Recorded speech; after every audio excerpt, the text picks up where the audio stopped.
پاک پڑھیں اللہم صلی علی سیدنا و نبینا و شفیعنا و حبیبنا مولانا محمد معدن الجود والکرم و آلہ الکرام و ابنہ الکریم و امتہ الکریمۃ و بارک وسلم۔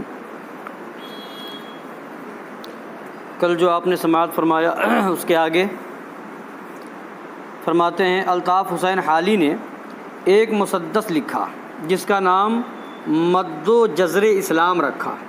اس مسدس کا نام مد و جزر اسلام رکھا۔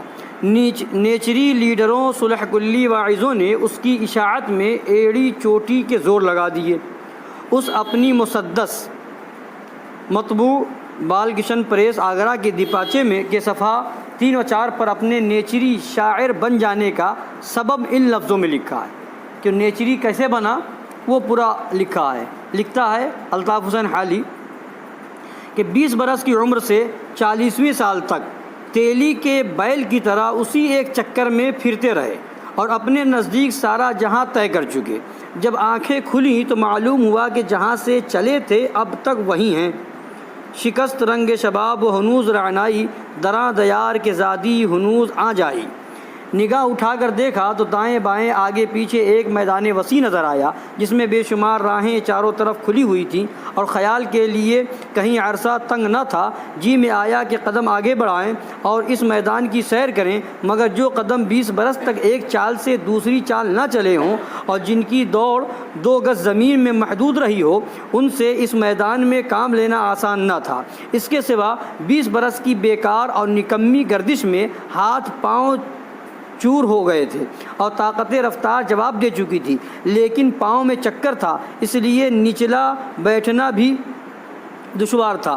چند روز اسی تردد میں یہ حال رہا کہ ایک قدم آگے بڑھتا تھا، دوسرا پیچھے ہٹتا تھا۔ ناگاہ دیکھا کہ ایک خدا کا بندہ یعنی ڈاکٹر سر سید احمد خان جو اس میدان کا مرد ہے، ایک دشوار گزار راستے میں رہ نورد ہے۔ بہت سے لوگ جو اس کے ساتھ چلے تھے تھک کر پیچھے رہ گئے ہیں، بہت سے ابھی اس کے ساتھ افتاں و خیزہ چلے جاتے ہیں، مگر ہونٹوں پر پپڑیاں جمی ہیں، پیروں میں چھالے پڑے ہیں، دم چڑھ رہا ہے، چہرے پر ہوائیاں اڑ رہی ہیں، لیکن اولو العزم آدمی جو ان سب کا رہنما ہے اسی طرح تازہ دم ہے۔ نہ اسے راستے کی تکان ہے، نہ ساتھیوں کے چھوٹ جانے کی پرواہ ہے، نہ منزل کی دوری سے ہراس ہے۔ اس کی چتونوں میں غضب کا جادو بھرا ہے، جس کی طرف آنکھ اٹھا کر دیکھتا ہے وہ آنکھیں بند کر کے اس کے ساتھ ہو لیتا ہے۔ اس کی نگاہ ایک ادھر بھی پڑی اور اپنا کام کر گئی۔ 20 برس کے تھکے ہارے، خستہ و کوفتہ اسی دشوار گزار راستے پر پڑ لیے۔ نہ یہ خبر ہے کہ کہاں جاتے ہیں، نہ معلوم ہے کہ کیوں جاتے ہیں، نہ طلب صادق ہے، نہ قدم راسخ ہے، نہ عزم ہے، نہ استقلال ہے، نہ صدق ہے، نہ اخلاص ہے، مگر ایک زبردست ہاتھ ہے کہ کھینچے لیے چلا جاتا ہے۔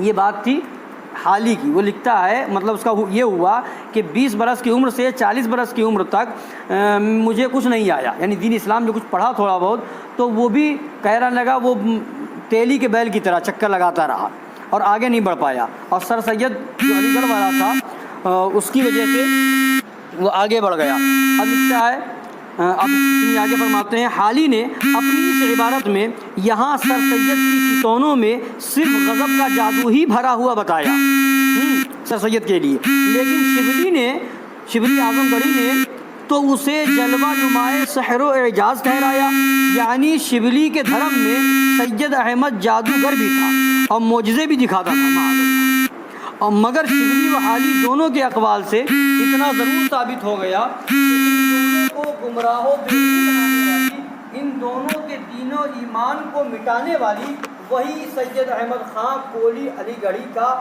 کی کافرانہ و ساحرانہ نگاہ تھی، جس نے مسلم یونیورسٹی علی گڑھ میں قائم کی ہے۔ وہی نیچری کا بانی وہی ہے، نیچریت کا بانی وہی سر سید احمد علی گڑھی ہے۔ تو اسی نے حالی کو بھی اور شبلی کو بھی جو ہے گمراہ کیا۔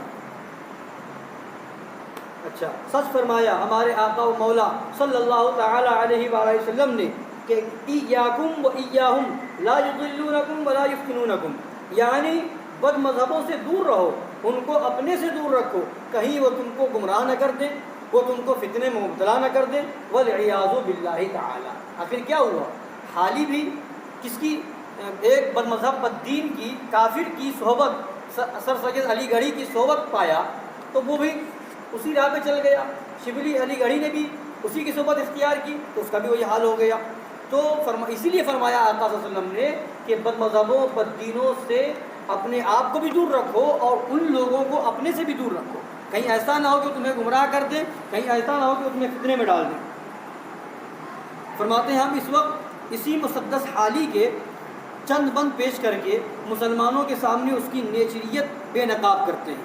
وہی اب کیا لکھتا ہے، وہ شعر کہتا ہے وہی حالی، الطاف حسین حالی، نصارہ کی مانند دھوکہ نہ کھانا، کسی کو خدا کا نہ بیٹا بنانا، میری حد سے رتبہ میرا بڑھانا، بڑھا کر بہت تم نہ مجھ کو گھٹانا، سب انسان ہے وہاں جس طرح سرفکندا، اسی طرح میں بھی ہوں ایک اس کا بندہ، بنانا نہ تربت کو میری صنم تم، نہ کرنا میری قبر پر سر کو خم تم، نہیں بندہ ہونے میں کچھ مجھ سے کم تم، کہ بیچارگی میں برابر ہیں ہم تم، مجھے حق نے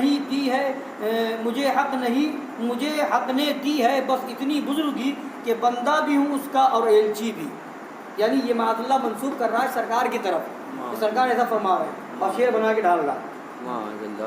ان 6 اشعار میں حالی نے صاف صاف کہہ دیا کہ اللہ تعالیٰ کے جیسے بندے ہم ہیں ویسے ہی بندے حضور اقدس صلی اللہ علیہ وسلم ہیں، جیسے ہم عاجز و مجبور ہیں ویسے ہی عاجز و مجبور رسول اللہ صلی اللہ علیہ وسلم بھی ہیں۔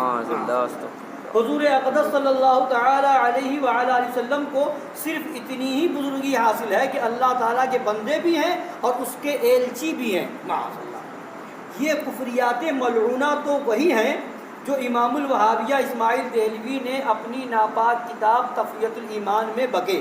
چنانچہ تقویۃ الایمان کے صفحہ 75 پر بکتا ہے کہ رسول اللہ صلی اللہ علیہ وسلم نے فرمایا، اور سب لوگوں سے امتیاز مجھ کو یہی ہے کہ اللہ کے احکام سے میں واقف ہوں اور لوگ غافل، معاذ اللہ۔ یعنی سرکار کی طرف منسوب کر رہا ہے اسماعیل دہلوی کہ مجھ میں اور تم میں اتنا ہی فرق ہے معاذ اللہ کہ تم ناواقف ہو، ہم جانتے ہیں، ہم خدا کے احکام سے واقف ہے، تم غافل ہو، معاذ اللہ، اتنا ہی فرق ہے۔ وہ نبی کی شان تو یہ ہے کہ اللہ تبارک و تعالیٰ نے سارے انبیاء و مرسلین کا امام بنایا ہوا۔ بے شک اس عبارت میں اس نے صاف بتا دیا کہ حضور اقدس صلی اللہ تعالی علیہ وآلہ وسلم کو صرف اتنی ہی بزرگی حاصل ہے کہ حضور علیہ وآلہ الصلوۃ والسلام احکام خداوندی سے واقف ہیں، باقی لوگ غافل ہیں۔ اور پھر غضب یہ کہ اس کفر کا افتراء خود حضور اکرم صلی اللہ تعالی علیہ وآلہ وسلم پر کر دیا۔